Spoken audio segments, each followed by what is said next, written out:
Hi boys and girls, hi parents and families, it's Mrs. Christ again, and for this video today we're doing multiplying with a decimal involved. So today we started this and tomorrow it's going to get just a teeny bit harder, but for homework tonight, their first thing they're probably going to have to do is some estimating or rounding, which they're pretty good at because we've done that all year.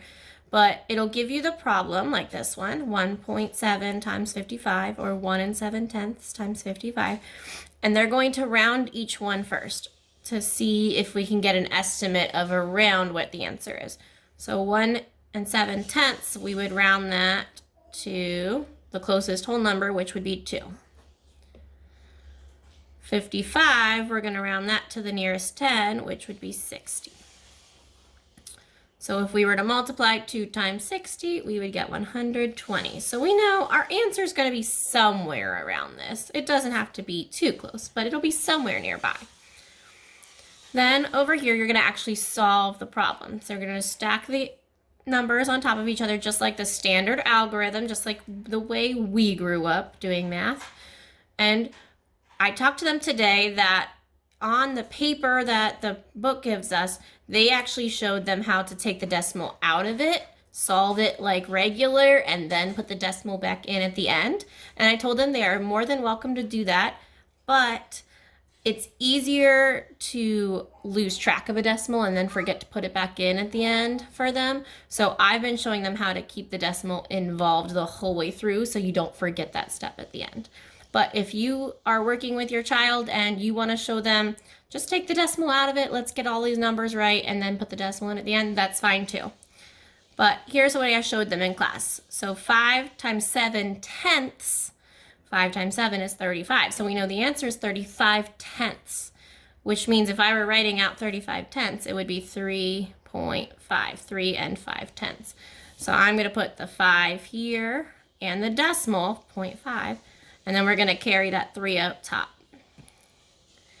And then again, we're still sticking here. 5 times, now it's 1. 5 times 1 is 5, plus the 3 up top would be an 8. So my first row is going to be 8.5 for the partial product. Then we know we're going to the second number here. So we're going to add our 0. And I told them this kind of takes care of our tenths place already. So we can just put the decimal down. And then keep going. 5 times 7 is 35. So 5 here, carry my 3 up top. 5 times 1 is 5, plus 3 more is 8 again. So the last step we have to do is always to add them up. 5 plus 0 is 5. I need to bring the decimal down. And then 8 plus 5 is 13. So I'm going to write my 3 there and carry the 1 over. 1 plus 8 is 9.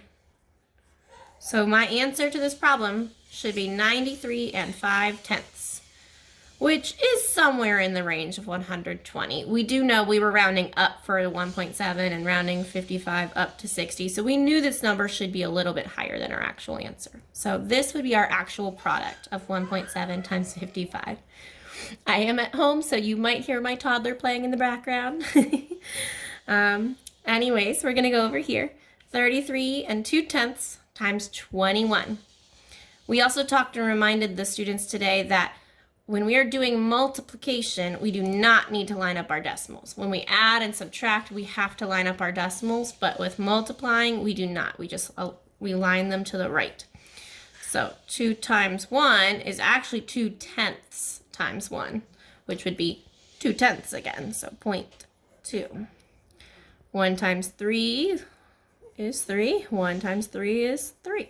Or 1 times 30 is 30. So we have 1 times 2/10, 1 times 3 ones, and 1 times 30 is 33 2/10. I'm going to the second number. I'm moving over now to the second place value, which is the tens. So I needed a 0 here. And then I keep going again. 2 times 2/10 is 4. 2 times 3 is 6. 2 times 3 is 6. Now again, I put that 0 here, which kind of took place of the tenths place.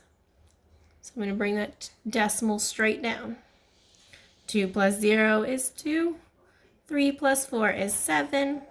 3 plus 6 is 9. And then the 6 just brings down because there's nothing to add it to.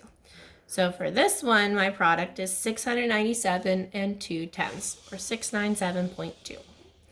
Okay, so hopefully this kind of shows you a little bit about what we're doing. Basically, it's the same as the multiplication I showed you last week, except we're adding a decimal in, and we're trying to keep it the whole way down in line so we don't forget it at the end. Again, if you wanted to do this without the decimal first, like they show you in the book, they said, okay, just remember this is 332/10. So they kind of wrote it like this in the book or on the papers that you might see. And then they did 21. And the goal was just to solve it like normal.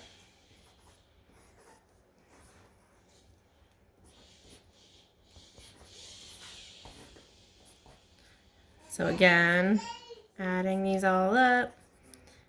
So I'm getting the same numbers because it's the same numbers, but then because it's tenths, they want you to remember at the end to go back and add the decimal right here which shows you have tenths place left. But again, I was worried that if we did it this way, they might not remember, our 5th graders might not remember to stick the decimal back at the end.